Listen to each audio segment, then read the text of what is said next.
Good morning, traders. Today is July the 16th. My name is Neville Hornsey, market analyst of YouTrading, and today I'm going to be talking about the USD versus the Canadian dollar.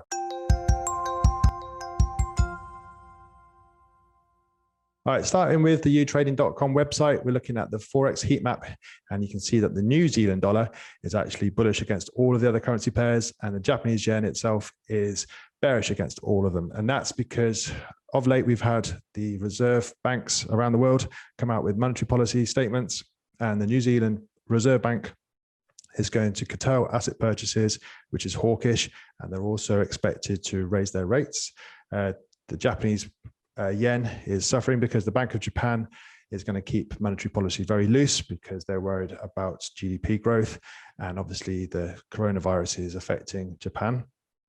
Dollar is rising apart from against the New Zealand dollar. It's flat against the CAD today, and the Canadian dollar, the Bank of Canada is also quite hawkish, so that's also doing quite well. So going to the active trader website, looking at the sentiment indicator, we can see that 81% of retail traders are bullish, and that's normally enough of a reading for me to look to sort of fade any sort of move here. However, OPEC Plus have come to a compromise, and that Saudi Arabia and United Arab Emirates are going to allow more oil to come into the market, which will probably cool the soaring prices. If we go back to the crude chart, you can see that back in early July, we found a top and sort of $76 per barrel. And if we were to take out the swing low of the 9th of July, then that would, start to sort of indicate further prices to the downside are probable, because, we'll be making lower lows, lower highs. The 50 period moving average has acted as dynamic support in the past. So a close below that without, a retest back above, like we saw here, would be another signal that we might be looking to take out these swing lows and test the 200 period moving average here. Now, dollar index is grinding higher in this sort of channel. Looks like we're going to take out the swing high of March, and we're above the 200, the 20 and the 50. If we get the 50 period moving average above the 200, then that will give trend following strategies more reason to add to their position, or maybe some new trend following strategies to come into the market. So we might see an acceleration higher, which would then take out these swing highs here. All right, going back to the dollar CAD, the dollar, obviously March 2020, the world currencies all moved towards the dollar because it's the global reserve currency, sort of safest of the safe havens at times. But then we had central banks sort of intervene, and then we had a reflation trade where oil obviously became more in demand. That brought down the dollar CAD prices. And if you use the extremes here from March 2020 and then a year later, so April 21, then we can say that this breakout, sort of a big impulsive move here, retested around this trend line. And then since then, we've had higher highs and higher swing lows, and that's an uptrend.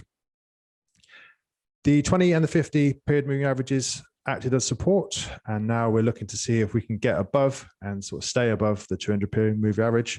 At the moment, we're in this balance area here, and then there's some swing highs that we could test should we get above this period between March 2021 and I think it's April 21. Yeah.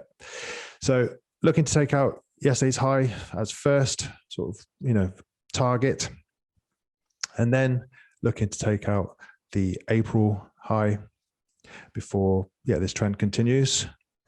If this trend was to continue, if we use a Fibonacci retracement tool, we'd be looking to see at least 50% of this sort of down move get tested, or somewhere, into this balance area here. So maybe somewhere between September 2020 and I think it's November. Yeah. So anywhere, I'll just draw a box. Ideally, we'd be testing into this sort of range here, which, as you can see, was a previous sort of consolidation. So above the 130, sort of maybe up towards the 132 would be a great target for this trend to continue. If I just clear all of that off.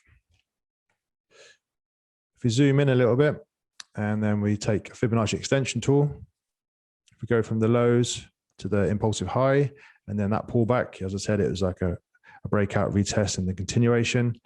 The continuation trade, if we were to go to buy the fibs, would take us up to the 1.3, which is, yeah, like I said, doable. It's in that sort of range here.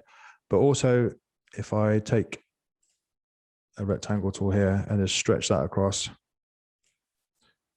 what I did notice was this level here, just like 1.29 towards 1.3, acted as support, acted as support, acted as support, then broke down, and then we sort of tested that sort of level back here.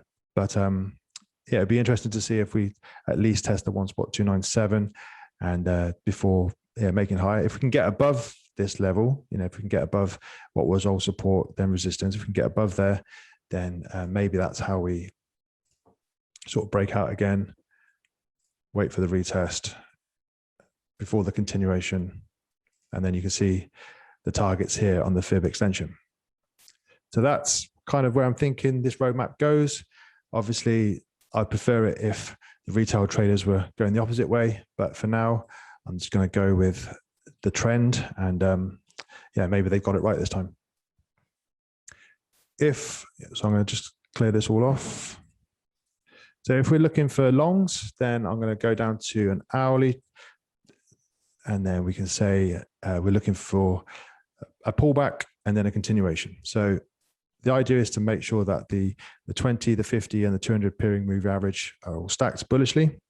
Then we need to look for a significant pullback, and that's signified here on the stochastic indicator. So my settings are 10.33, with the overbought being 70 and the oversold below 30. And what I want to see is a rising trend in line with the higher time frame, a significant pullback. So the market, you know, sort of maths sort of says it's oversold. And then I want to see a green candle print. So here you see this little green candle. You know, we obviously had this impulsive move down and then a pause. So like a tiny little green candle. Same here, big red candle, tiny little green candle, big red candle, tiny little green candle. So that's the setup. The trigger would be the moving averages hold, and then we take out that little green candle's high, and then we're looking for, you know, a test back up to the previous swing high each time. So from here to here would have been enough pips. From here to here would have been a good target. And then you can either add or take profits, you know, whatever you feel comfortable with. The next trade here is obviously we're going to be waiting for either a pullback to the 50 or to the 200. So we're waiting for this to roll over. That could happen. We've got US retail sales out today. You know, the tier one data normally provides an opportunity.